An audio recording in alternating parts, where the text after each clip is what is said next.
Amen. Alors, attends-toi à Jésus. J'ai un message très simple ce matin et c'est tout à propos de qui? Jésus. Amen. Alléluia. On va tourner ensemble dans 1 Jean, chapitre 1, versets 1 et 2.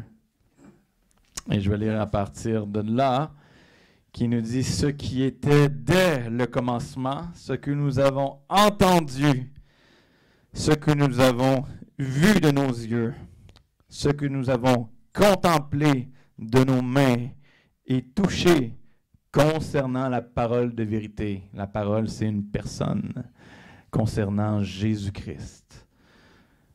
Verset 2. « Car la vie a été manifestée, nous l'avons vue, et nous lui rendons témoignage, et nous vous annonçons la vie éternelle qui était auprès du Père et qui nous a été manifestée. » Donc, l'apôtre ici, il dit que dès le commencement, il dit ce que nous avons entendu, ce que nous avons vu de nos yeux, ce que nous avons contemplé, ce que nos mains ont touché. Et frères et sœurs, je veux juste vous donner cette conscience-là de, si vous pouvez seulement être conscient de la présence de Jésus aujourd'hui dans cette place, que Jésus est présent avec nous, que c'est quelqu'un que c'est tellement réel que tu peux le voir de tes yeux. Comme tu vas le voir au travers de sa parole ce matin, mais tellement réel, il dit ce que nous avons contemplé, ce que nos mains ont touché. Et qu'il y a plusieurs personnes qui ont été touchées hier soir et encore ce matin, plusieurs personnes vont être touchées. Mais je veux t'encourager à regarder à Jésus. Si tu peux seulement voir Jésus ce matin au travers de sa parole, si tu peux seulement toucher Jésus ce matin, tellement il est réel que ta vie va être transformée. Ta vie ne sera plus jamais la même. Amen. Alléluia. Et moi, j'aime dire que Jésus est tellement réel, sa présence est tellement réelle qu'il n'y a aucune différence entre Jésus qui est présent parmi nous ici que Jésus qui marchait dans les rues de Capernaum il y a 2000 ans. Parce qu'il y a certaines personnes souvent qui sont dans des souffrances ou qui sont affligées ou qui sont malades. Et des fois, leur prière, ils lisent les Écritures et ils se disent « Mais si seulement, frère, je pourrais remonter dans le temps, si seulement je pourrais être là il y a 2000 ans, comme cette femme-là qui avait la perte de sang, et si je pouvais seulement être avec Jésus et toucher le bord de son vêtement et être touché, être rencontré, être guéri. » Mais laisse-moi te dire que ce matin, cet après-midi, je suis habitué au matin, mais cet après-midi, il n'y a aucune différence entre Jésus il y a 2000 ans qui marchait dans les rues de Galilée et Jésus qui est présent, aujourd'hui présent dans cette pièce. Sa présence est tangible. Il est là, il est à côté de toi, il marche dans les allées, puis Jésus s'apprête à te toucher ce matin. Amen? Amen. Gloire à Dieu. Actes chapitre 8, versets 5 à 8, je veux juste lire. Ça nous parle d'un évangéliste qui s'appelait Philippe. Et il disait, la Bible Déclare, il nous raconte que Philippe est descendu dans une ville qui s'appelait Samarie. Et qu'est-ce que Philippe prêchait? Il prêcha Jésus-Christ. Et il prêcha le Christ. Et les foules tout entières étaient attentives à ce que Philippe disait. Et lorsqu'elles apprirent et virent les miracles qu'il faisait, car des esprits impurs sortirent de plusieurs démoniaques en poussant de grands cris, on a vu ça hier, et beaucoup de paralytiques et de boiteux furent guéris. Et il y eut une grande joie dans la ville. J'aimerais déclarer, et il y eut une grande joie à cette île. Amen. Et il y eut une grande joie à l'Église Fondation. Et ce qui est arrivé il y a 2000 ans avec Philippe ou avec Jésus-Christ va se produire ce matin. Amen. Et je veux déclarer que si j'ai vu des personnes qui avaient certaines maladies, mais si tu es sourd aujourd'hui, hein, Jésus ouvre les oreilles des sourds. Si tu as de la difficulté à voir de loin ou à lire ou avec tes yeux, si tu as des problèmes avec la cécité, Jésus ouvre les yeux des aveugles. Si tu as vécu un AVC ou que tu as encore des symptômes de paralysie ou que tu as de l'arthrite ou de la fibromyalgie ou si tu es boiteux ou que tu marches avec une canne, Jésus fait marcher les boiteux encore aujourd'hui. Amen. Et c'est une bonne nouvelle, il n'a pas changé. Et la Bible déclare qu'il est Jésus est le même hier, aujourd'hui et éternellement. Et Jésus est vivant. Fait que ce qui est arrivé dans le temps des actes va arriver aujourd'hui. Alors moi, je ne suis pas venu aujourd'hui ici en mon propre nom, dans le nom de Pierre-Marc, mais je suis venu ici simplement dans le nom de Jésus-Christ. Et c'est lui qu'on prêche, c'est lui qu'on annonce. Et c'est à propos de lui que je veux te parler aujourd'hui. Jésus a complètement transformé ma vie. Moi-même, à l'âge de 14 ans, je suis tombé gravement malade avec de l'arthrite. De l'arthrite, pour ceux peut-être qui n'ont pas entendu cette partie-là de mon témoignage, mais à l'âge de 13-14 ans, je faisais du sport, je jouais au hockey, j'étais gardien de but, j'étais rendu inscrit, j'avais un camp dans le 3A, puis j'aimais ça. Et tout d'un coup, du jour au lendemain, j'étais en santé et je me suis retrouvé avec une arthrite juvénile, mais quand même qui était sévère, au point où toutes mes articulations étaient enflées. Je ne pouvais pas plier les poignets. Je veux dire, vous voyez, aujourd'hui, je peux les plier comme ça, mais à l'époque, à 13 ans, mes poignets, je ne pouvais pas plier mes bras plus que ça. Mais c'était comme ça pour mes genoux, mes chevilles, mes poignets. Juste les marches, c'était l'enfer de juste monter à l'étage parce que je devais me tenir après la rampe et je devais prendre les escaliers, les monter de côté. C'était pas une marche à la fois, c'était un pied sur la même marche, l'autre, puis après, tout en me tenant en deux mains après la rampe. Le soir, je devais tremper mes pieds dans l'eau chaude pour soulager l'inflammation. On était à l'hôpital, voir les médecins à l'hôpital Sainte-Justine à Montréal parce que c'était seulement là qu'ils pouvaient traiter ma condition. Et puis, on m'a commencé à me donner des injections à la cortisone, des traitements de physiothérapie. Une fois par semaine, mes parents devaient aller me porter à l'hôpital Sainte-Justine à Montréal pour suivre ces traitements-là, puis la cortisone que je devais prendre. Puis ça a duré ça comme ça pendant 1 an et demi. Plus de sport, incapable de courir. Je marchais pour aller à l'école, c'était rendu impossible. Plus d'éducation physique à l'école non plus. Ma mère pleurait à tous les soirs pratiquement de voir dans l'état que j'étais. Et on a prié pour moi souvent, mais jusqu'un jour, simplement, un pasteur qui croyait de tout son cœur que j'allais être guéri a lâché un coup de téléphone à la maison et il a offert juste de se déplacer à la maison et faire de l'onction d'huile, juste me oindre d'huile et de m'imposer les mains. Et après 1 an et demi de souffrance, cet homme-là est venu chez moi, m'a imposé les mains, a prié une prière très simple. Arthrite, sort maintenant au nom de Jésus. Et j'ai été complètement délivré, complètement guéri. Et, amen. En l'espace d'1 semaine, c'était terminé. Les médecins ne comprenaient pas ce qui était arrivé. C'était un miracle. J'ai plus jamais refait d'arthrite de ma vie. Et je déclare que j'en ferai plus jamais. Amen. Amen. Alors, dans l'adolescence, quand je me suis détourné du Seigneur et puis que j'ai été dans le monde, bien, c'est sûr que ces événements-là, je savais que Jésus m'avait guéri. Et c'était encore frais à ma mémoire, ce que Jésus a fait pour moi.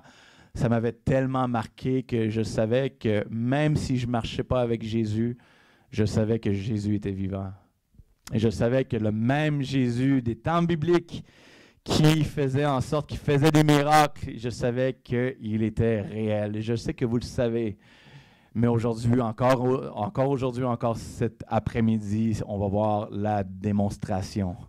Paul a dit, il dit que ma prédication ne reposait pas sur des discours de sagesse ou philosophiques, mais sur la démonstration de puissance. Amen. Il dit, afin que votre foi ne soit pas fondée sur juste des paroles d'hommes, mais sur la puissance de Dieu.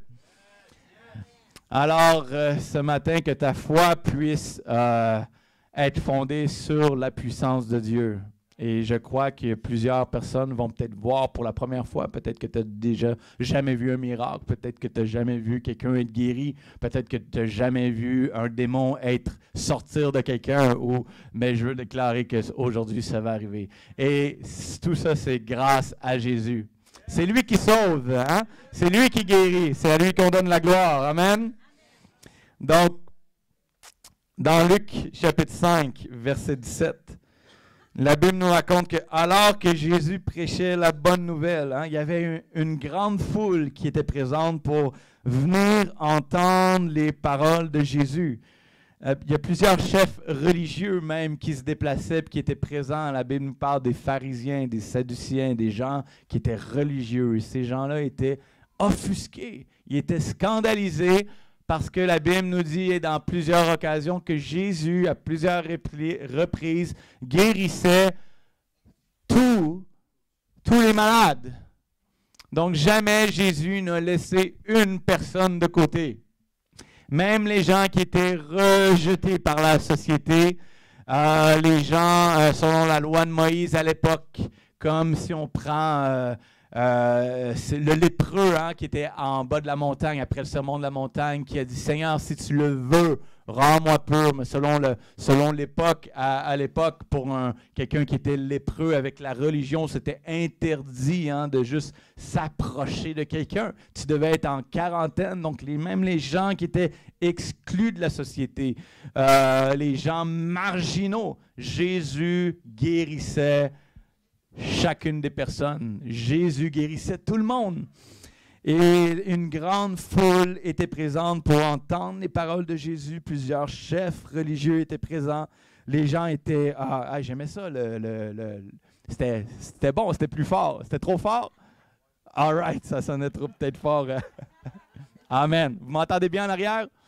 All right. Donc, plusieurs chefs religieux étaient présents, puis la Bible nous dit qu'on apportait à Jésus plusieurs malades ainsi que des personnes qui étaient tourmentées par de mauvais esprits. Donc, peu importe la maladie, peu importe la condition, il n'y a pas une maladie qui est trop grave pour que Jésus puisse la guérir. Il n'y a pas un péché non plus qui est trop grave, qui est trop lourd pour qu'il puisse le pardonner. Il n'y a pas une faute que tu puisses commettre, que tu puisses avoir commis, qui est trop lourde, qui est trop importante. Donc, Jésus pardonne tous les péchés. C'est lui qui pardonne toutes tes iniquités et qui guérit toutes tes maladies. Donc, plusieurs personnes aussi qui étaient tourmentées par de mauvais esprits étaient libérées par Jésus. Et peut-être aujourd'hui que tu es ici, et peut-être que justement c'est ton cas, à quoi ça peut ressembler? Peut-être que tu as des pensées qui viennent souvent dans ton esprit, dans ta tête, qui sont des pensées qui t'envahissent, qui prennent le dessus, des pensées qui ne sont pas les tiennes, qui te tourmentent, des crises de panique, des crises d'angoisse, des cauchemars à répétition la nuit, des pensées de mort, de t'enlever la vie, des pensées de suicide, des pensées de faire du mal à quelqu'un que tu aimes même, ou même avec tes propres enfants, de te faire du mal à toi, des envies compulsives, que ce soit de sacrer, de blasphémer, je l'ai dit tantôt, de te faire du mal à quelqu'un, tout trouble obsessif, compulsif, des idées noires, de la dépression, tous les troubles de bipolarité, schizophrénie, ou toutes ces choses-là sont des tourments qui sont apportés par des mauvais esprits.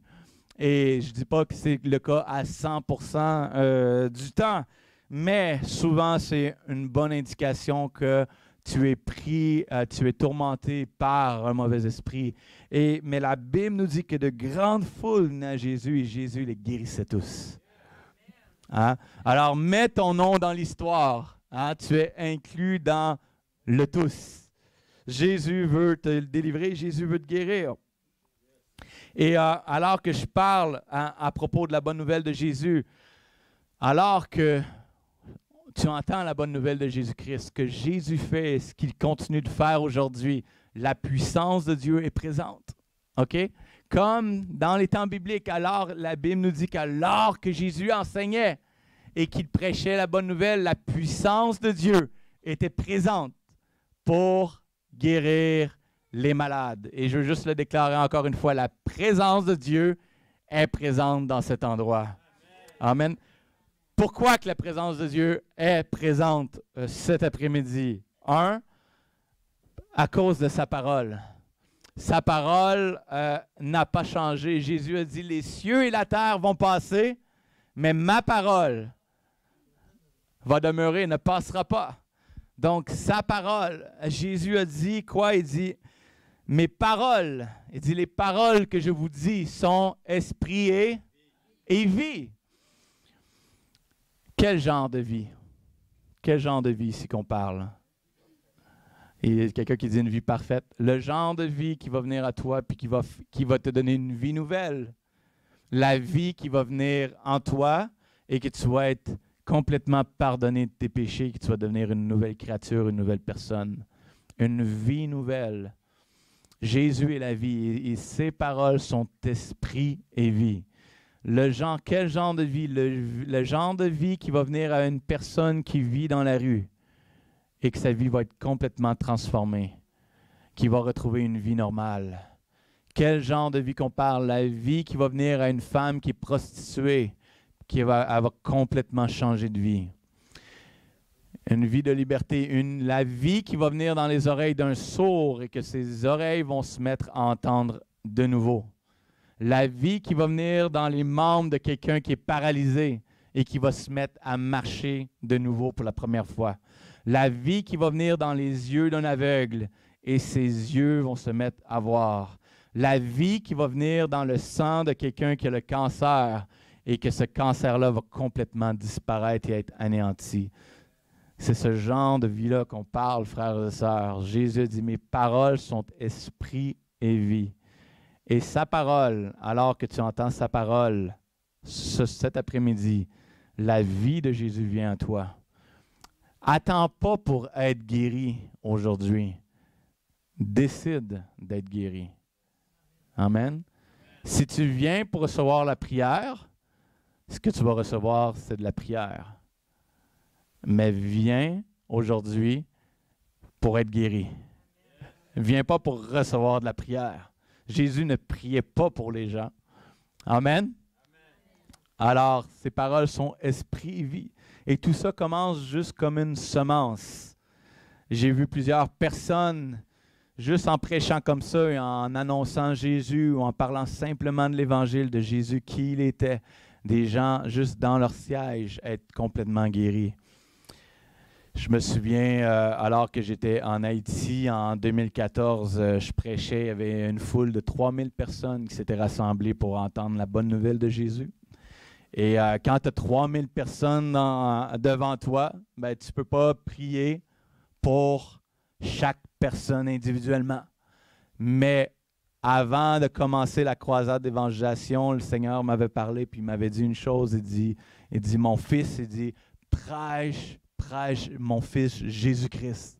Puis il dit, alors que tu annonces la bonne nouvelle de mon fils Jésus, il dit, les gens vont croire à la bonne nouvelle que tu vas prêcher. Il dit, et sans que tu imposes les mains à qui que ce soit, il dit, moi-même, je vais agir parmi la foule et je vais confirmer ma parole par des signes et des prodiges. Et c'est ce qui est arrivé. Et je me souviens, la première soir que j'ai prêché, il n'y a eu pratiquement pas de miracle tangible. Et je me souviens, j'étais revenu chez moi et j'étais un peu découragé. Pas découragé, mais j'avais cette attente-là de Dieu. Mais j'entendais le Seigneur qui me disait, fais juste, continue de prêcher Jésus. Continue d'annoncer mon Fils. et tu vas voir la gloire de Dieu. Et c'est ce que j'ai fait le deuxième soir.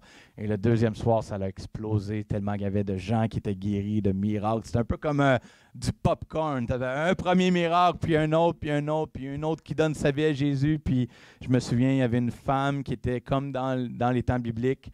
Elle était atteinte d'une maladie de perte de sang. Elle perdait beaucoup de sang à chaque jour pratiquement. Au travers de ses menstruations, personne ne pouvait rien faire pour elle. Elle avait perdu énormément de poids. Les docteurs ne pouvaient rien faire. Elle avait même été voir des marabouts, des sorciers. Là-bas, le vaudou, c'est très répandu. Puis sa condition ne faisait que s'empirer. Puis le soir, alors que je prêchais Jésus, moi, je ne connaissais pas cette dame-là. Il y a 3000 personnes. Il y avait des gens dans les arbres. Il y avait des gens sur les voitures. Juste parce qu'ils voulaient entendre, il y avait une soif. Les gens voulaient entendre parler de Jésus, comme dans les temps de la Bible. C'était incroyable. Et il y avait cette femme qui se tenait là. Et puis, tout d'un coup, elle dit, j'ai senti une main, elle dit, me toucher. C'est comme s'il y a une main qui me touchait sur mon épaule, dans mon dos. Puis elle dit, j'ai senti un courant électrique. Et puis, elle était complètement guérie. Le premier soir, elle a arrêté de perdre du sang. Elle n'est pas venue témoigner tout de suite. Elle a attendu le deuxième soir. Elle a attendu un troisième soir. Puis, rendu au quatrième soir, elle s'est levée. Puis, elle est venue témoigner en avant son miracle.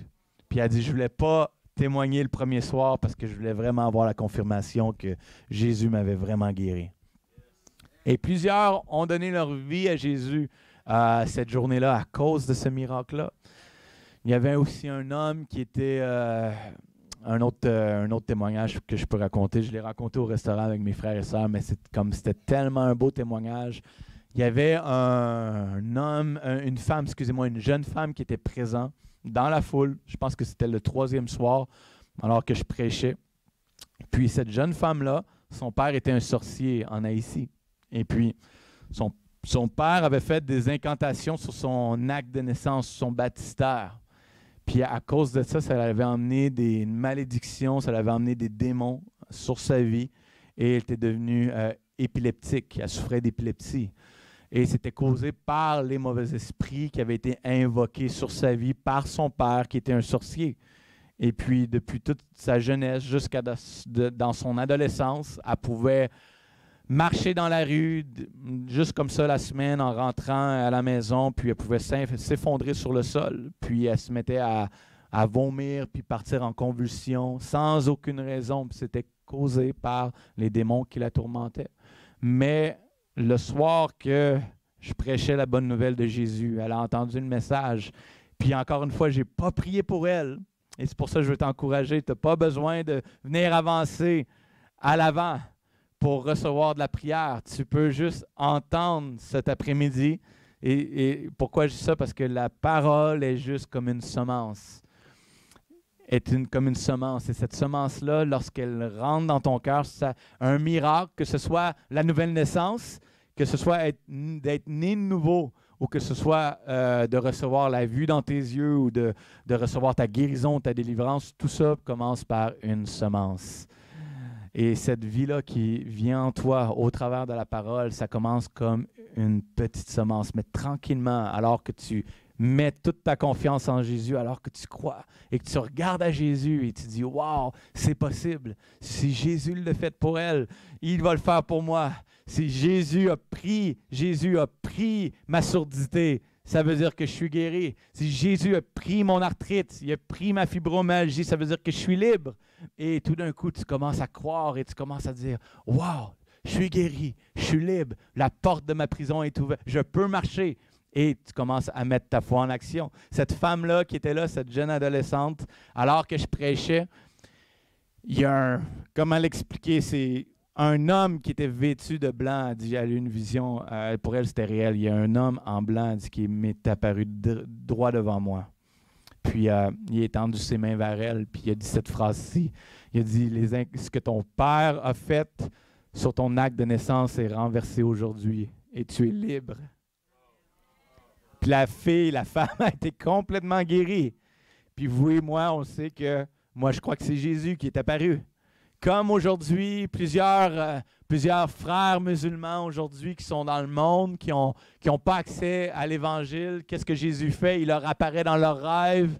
Jésus leur apparaît comme il a apparu aux deux disciples sur la route de Damascus, c'est ça, exactement. Donc, Jésus leur est apparu, mais leurs yeux leur étaient empêchés de voir Jésus. Jusqu'à un moment où que leurs yeux se sont ouverts.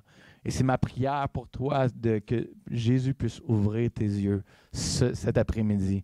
Si seulement tu peux voir Jésus pour qui il est vraiment. Plusieurs personnes, pour moi, quand je les écoute parler, je dis, ils ne connaissent pas le Jésus que je connais. Parce que, à leur langage, la façon qu'ils parlent, c'est Dieu a permis que je sois comme ça, ou probablement que j'ai fait des choses de mal, puis qu'est-ce que tu veux? Puis les gens acceptent. Mais si seulement tu pourrais connaître le Jésus que je connais. Amen. Amen. Jésus t'aime. Jésus t'aime tellement. La Bible dit, alors que nous étions encore pécheurs, Christ est mort pour nous. Pense à ça.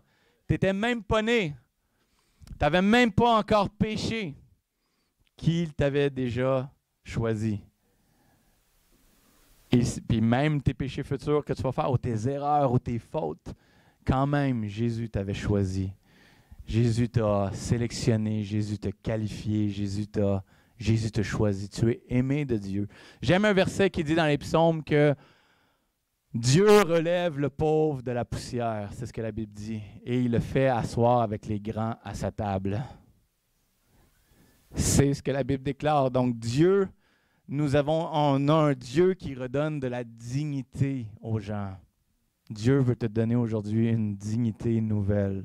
Peut-être que tu as perdu ta dignité à cause de ta condition physique ou à cause de ta condition mentale. Mais aujourd'hui, Dieu veut te redonner ta dignité. Amen. Yes.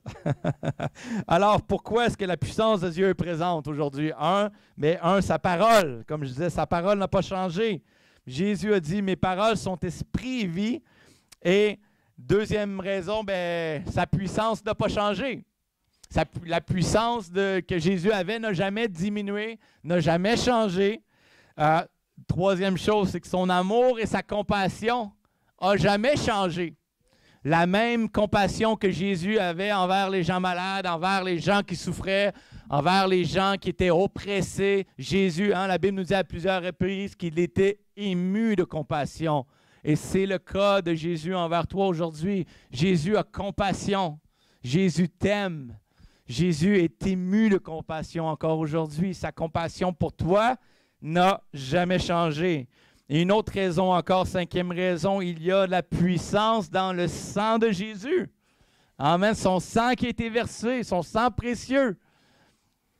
Le sang de Jésus a été versé pour toi et moi, frères et sœurs. Et il y a l'autorité du nom de Jésus. On le chantait tantôt, hein? Au nom de Jésus. Jésus, le Père a donné à Jésus le nom qui a été donné au-dessus de tout nom. Au-dessus de la surdité, au-dessus des AVC, au-dessus du diabète, au-dessus de la dépression, au-dessus des attaques d'angoisse, au-dessus des cauchemars, au-dessus de tout démon. Et Jésus, lorsqu'il est venu, il a dit cette phrase, il a dit « Tout pouvoir m'a été donné sur la terre, dans les cieux et sous la terre. » Donc, je te pose une question, si tout pouvoir a été donné à Jésus, combien est-ce qu'il reste de pouvoir ou de puissance pour le diable? Rien du tout. Amen! Y a-t-il quelqu'un qui est excité de ça? Amen.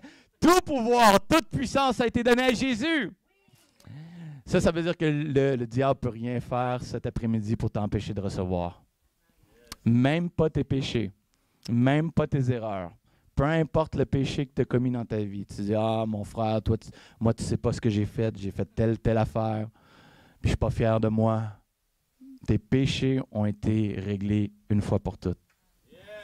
Par un seul sacrifice, par une offrande, Jésus a effacé tes péchés.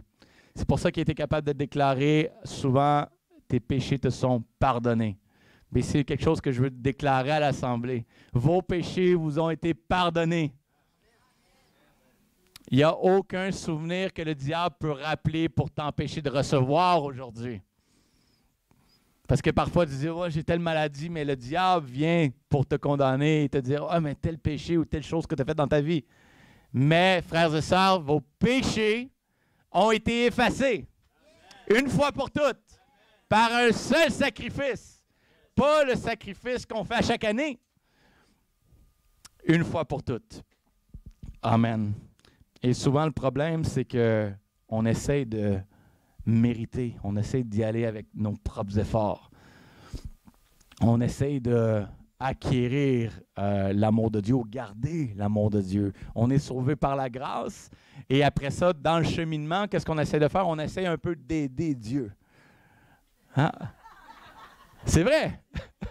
On est sauvé par la grâce au moyen de la foi, mais au travers de notre marche avec le Seigneur, après 1 an, 2 ans, 3 ans, tout d'un coup, on a de la connaissance, hein? On a lu notre Bible, on devient des bons chrétiens, on est affermis, puis on dit à Dieu, laisse-moi t'aider un peu.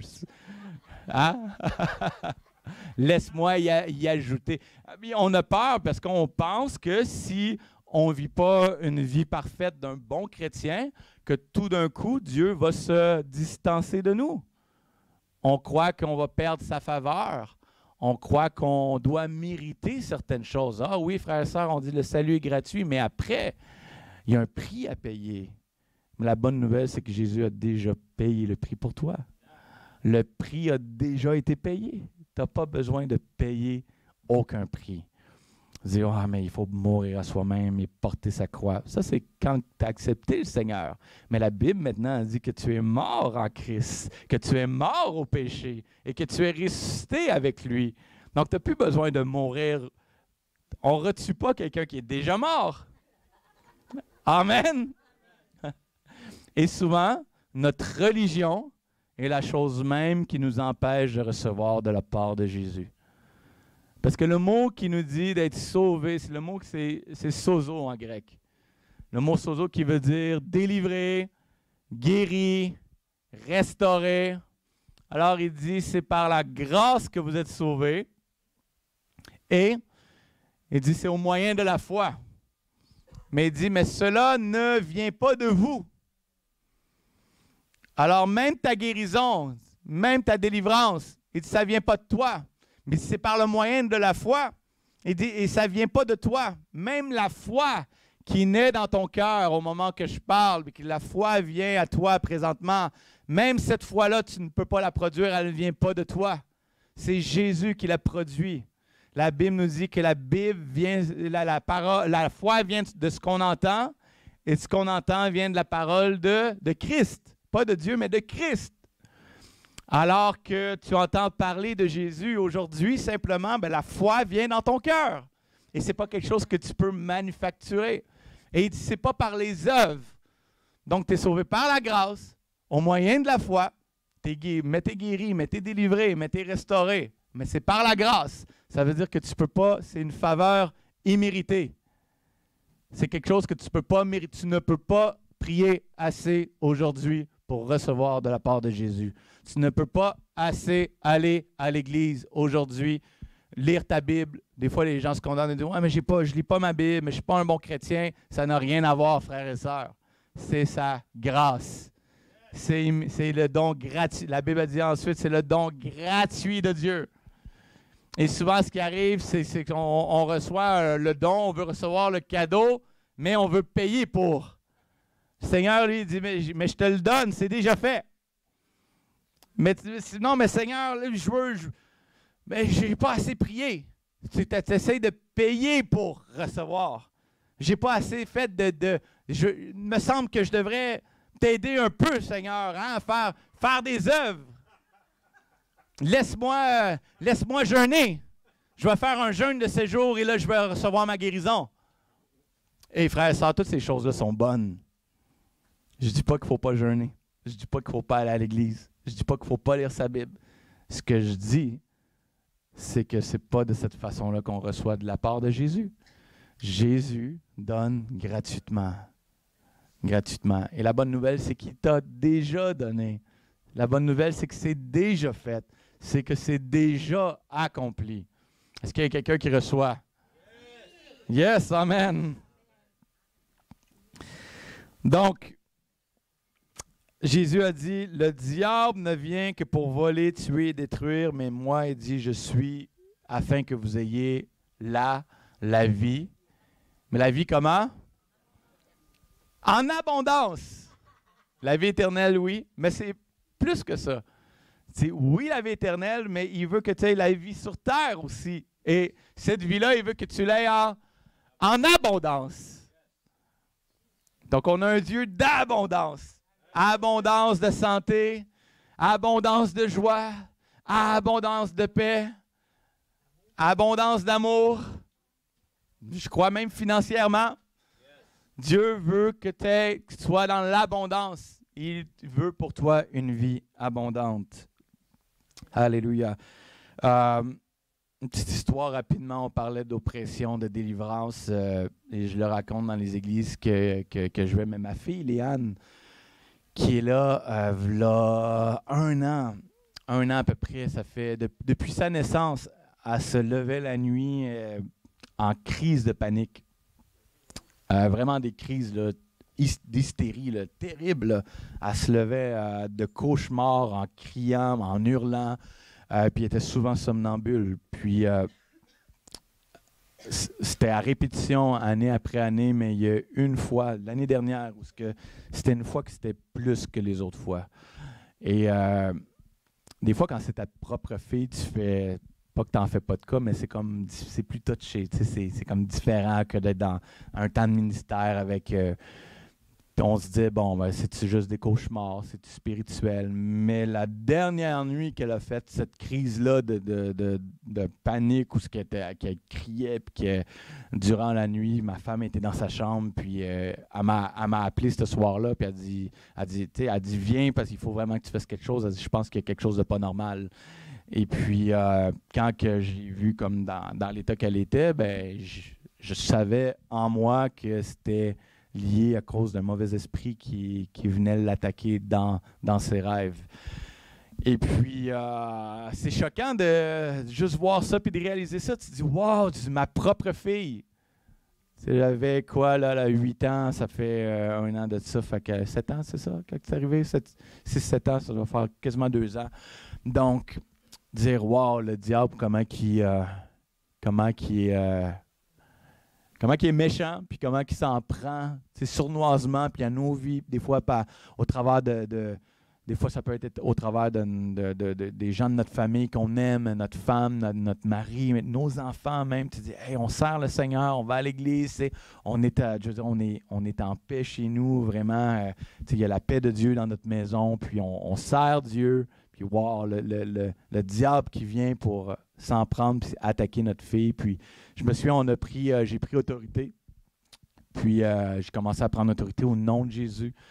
Esprit impur, esprit mauvais qui l'attaque, mais maintenant tu la lâches, tu la sors. Puis elle s'est mise à grogner littéralement, puis elle évitait mon regard. Puis on l'a apportée dans le salon, ça a duré 5 minutes. Puis elle a complètement arrêté, elle a été complètement libérée à partir de ce moment-là. Puis à partir de ce jour-là, elle n'a plus jamais été somnambule, elle n'a plus jamais fait de crise d'angoisse, de crise de panique la nuit, ça l'a comme stoppé complètement. Mais tout ça pour dire comment, frères et sœurs, le diable, comment il vient. Puis quand la Bible a dit qu'il vient pour tuer, pour égorger, pour voler, bien, c'est littéralement ça ce qu'il fait. C'est qu'il veut venir, puis il veut venir détruire ta santé. Pourquoi qu'il veut venir détruire ta santé? Pour que tu puisses te détourner de Dieu, pour que tu puisses le renier, te fâcher contre lui. Il va venir dans ton couple. Hein? Pourquoi? Parce qu'il veut littéralement détruire ton couple. Il veut littéralement détruire ta vie. Il veut te tuer, il veut te détruire, il veut que tu renies Dieu. Et tout ça pour te mener à passer à ta vie, dans la vie éternelle, mais séparée de Dieu. C'est ce que le diable veut faire. Et si Dieu t'appelle, et si on est tous appelés à être des disciples, mais peu importe l'appel qui est sur ta vie, il y a beaucoup d'entre nous que le diable sait qu'il peut pas nous enlever notre salut. Je veux dire, notre foi qu'on a, il voit qu'on est en feu, il voit qu'on aime Dieu, mais des fois, ce qu'il va faire, il va dire, mais si seulement je peux l'empêcher de réaliser son appel. Et c'est ce qu'il va faire à tout prix. Il va venir semer le trouble, il va venir détruire, il vient pour détruire, égorger, tuer. Mais la Bible a dit que Jésus est venu pour donner la vie, et la vie en... Hey, il y en a qui écoutent, c'est bon. Ici, ça répond plus, hein? En abondance, amen. Et dans Psaume 146, versets 7 à 8, ça dit que Dieu fait droit aux opprimés. Il donne du pain aux affamés. L'Éternel délivre les prisonniers. Verset 8, l'Éternel ouvre les yeux des aveugles. L'Éternel redresse ceux qui sont courbés. Donc, Dieu fait droit aux opprimés. Donc, si tu es opprimé aujourd'hui, encore une fois, peut-être je me répète, mais tu es opprimé dans ta santé, tu es opprimé dans tes pensées, tu es opprimé dans ta vie, Dieu fait justice, Dieu fait droit, c'est ton droit, c'est ta portion d'être complètement délivré, d'être restauré. Il dit qu'il donne du pain aux affamés. L'Éternel délivre des prisonniers. Si tu marches avec une canne, tu es en quelque sorte dans une prison parce que tu as besoin de ta canne pour fonctionner. Si tu es en chaise roulante, tu es en quelque sorte dans une prison. Mais l'Éternel délivre les prisonniers. Ensuite, ça dit que l'Éternel ouvre les yeux des aveugles, spirituellement, mais physiquement aussi. Et j'ai eu la grâce de voir plusieurs personnes guéries au niveau de leurs yeux, des gens qui ne voyaient pas de loin. Récemment, il y a une femme qui a fait 10 heures de route pour venir à la maison, qui est partie de l'Abitibi. Elle était complètement aveugle d'un œil de naissance. Puis elle était prise aussi avec un mauvais esprit. Bien, elle puis ma belle-mère, ils se sont dit, hey, on va faire le trajet, on va partir, on va prendre notre auto, on va conduire jusqu'à Montréal, puis on va aller voir, c'est pas à propos de nous, mais ils se sont dit, on va aller voir Pierre-Marc, Marie-Pierre, on va recevoir la prière, puis ils s'attendaient vraiment à quelque chose. Et puis cette femme-là est venue avec sa fille, puis devinez quoi, qu'est-ce qui est arrivé? Elle a été complètement guérie. C'est incroyable, elle est complètement aveugle d'un œil, elle ne pouvait pas distinguer. Et j'ai son témoignage, vous pouvez aller voir sur YouTube, vous pouvez taper évangéliste Pierre-Marc, vous allez voir son témoignage. Abonnez-vous, prenez le temps si vous voulez me suivre. Mais son témoignage est là, puis ce qu'elle disait, ce qu'elle racontait, c'est que son œil, c'était vraiment noir, là. Elle ne pouvait même pas voir un homme passer, elle ne distinguait même pas les couleurs. C'était à ce point-là, là. Pas de couleur, rien. Puis, après avoir prié pour elle, après lui avoir parlé de Jésus, après lui avoir imposé les mains, tout d'un coup, la vue est venue dans son œil. La vie que je vous parle, Jésus l'a touché. La vue est venue dans son œil. Puis, tout d'un coup, elle s'est mise à distinguer les visages, les formes, les couleurs. Puis après ça, elle voyait, elle pouvait voir les chiffres, elle pouvait voir le nombre de doigts, elle pouvait lire. C'était « wow! Dieu est bon! » Et c'est excitant parce que c'est pas juste des choses que Dieu fait en Afrique, en Haïti, où Dieu, le même Jésus qui opère des miracles, des fois on voit ça ailleurs dans le monde, mais même genre de miracle, il le fait ici au Québec. Il le fait ici à cette île. Amen? Yes! Qui est prêt à recevoir aujourd'hui? Ah, lève ta main, tourne-toi vers ton voisin, puis donne-lui un high five. Yeah!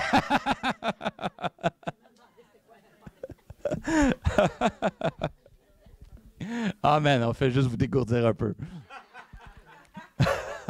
ça réveille le monde. Dans Matthieu 8, verset 16, ça nous dit, le soir, on emmenait auprès de Jésus plusieurs personnes encore qui étaient pris avec des mauvais esprits et il chassa les esprits par sa parole. Et c'est un autre verset qui dit la même chose. Et il guérit combien de malades? Tous les malades. Donc, encore une fois, à plusieurs reprises, frères et sœurs, Jésus guérit tous les malades. Donc, tous les malades, ça t'inclut toi. Ne t'exclus pas de l'équation.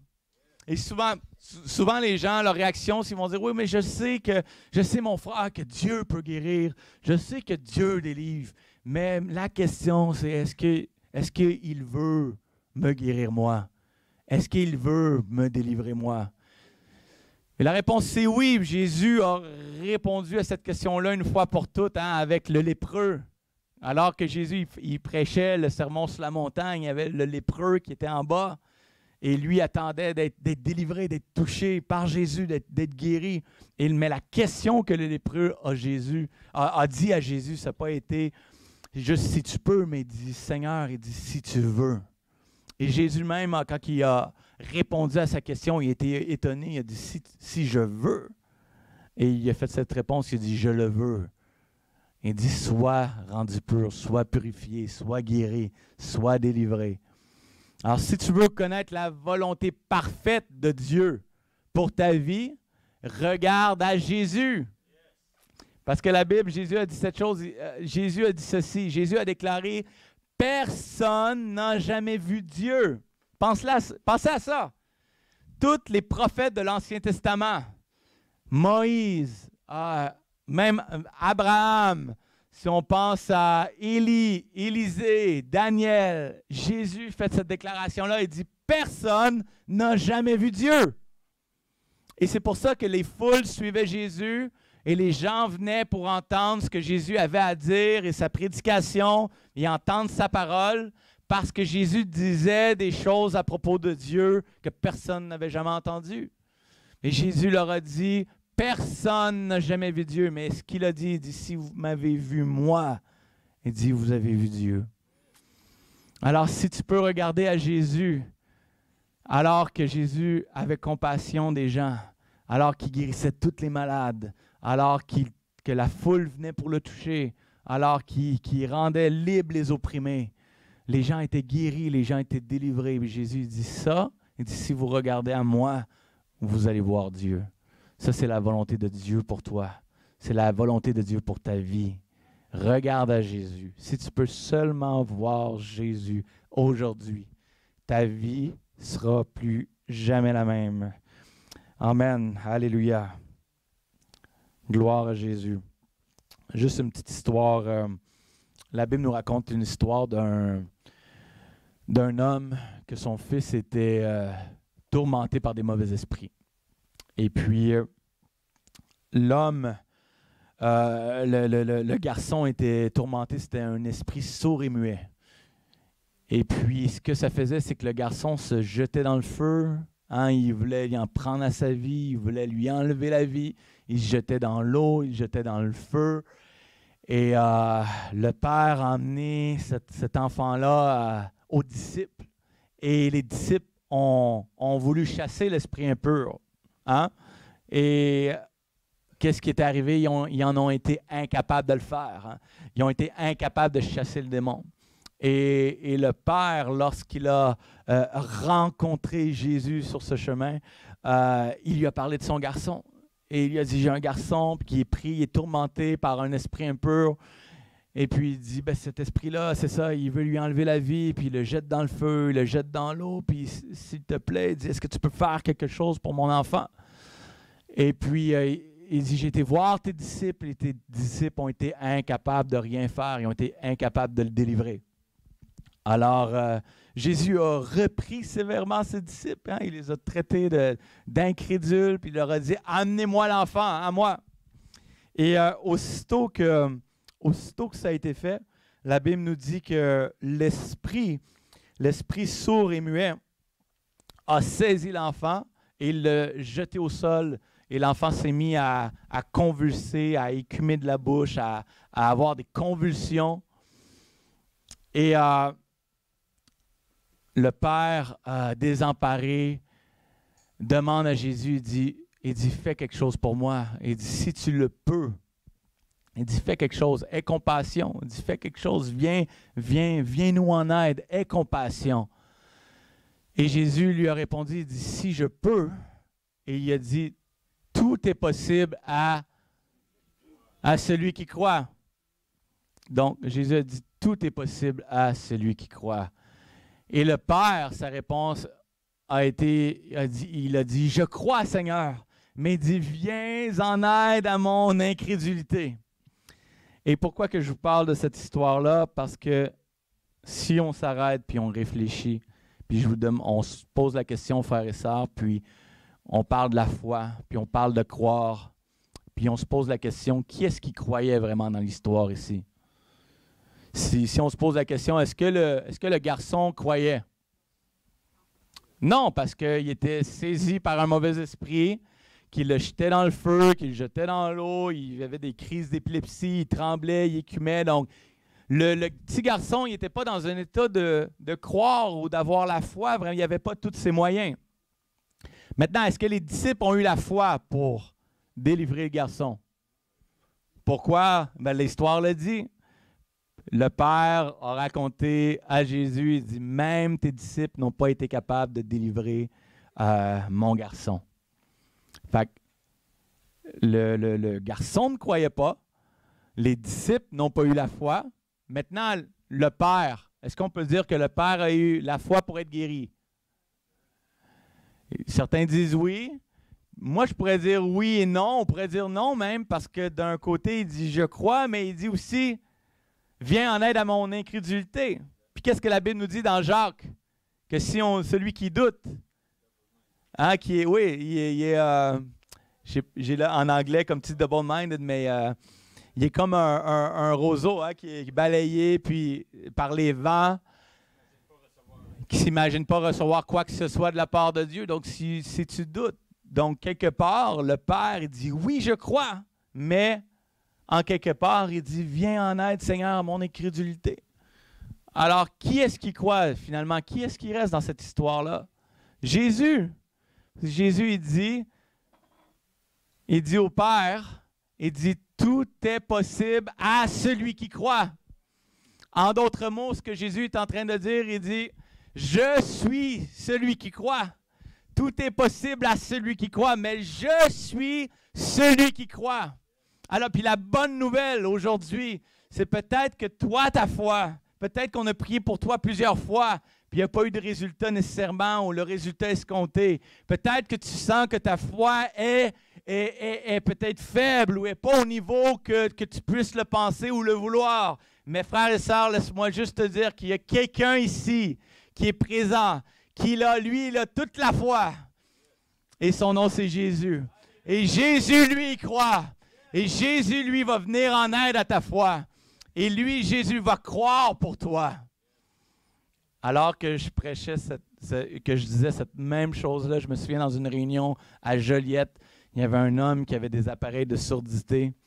Il était assis complètement au fond de la rangée. On était peut-être, je ne sais pas moi, 100, 150 personnes. Mais lui, il s'était fait prier par plusieurs personnes, puis il était venu les bras croisés. Il entendait le message, il était à l'arrière, puis lui, il s'était dit, les bras croisés, il dit, moi, ça ne marchera pas. On a prié pour moi, il n'y a rien à faire. Puis sans que j'aie prié pour lui, pendant le message, ses appareils auditifs se sont mis à tilter. Le son est devenu amplifié parce que Jésus l'a touché là où il était. Il était complètement guéri là en arrière, juste en entendant la parole de Dieu. La foi est venue dans son cœur. Puis il est venu en avant, il a pris le micro, puis il a témoigné, puis il a dit devant tout le monde, il dit, moi j'étais venu, il dit, j'étais incrédule, j'étais assis en arrière, il dit, je ne pensais pas être guéri, je ne croyais pas être guéri. Je ne voulais pas avancer en avant pour la prière, mais il dit, pendant qu'il parlait, il dit, mes oreilles se sont ouvertes. Puis il dit, j'ai été complètement guéri de la surdité. Complètement guéri. Alléluia. Gloire à Dieu. Amen. Jésus est le même, frères et sœurs. Puis Jésus va venir en aide à ta foi. Amen. Alléluia.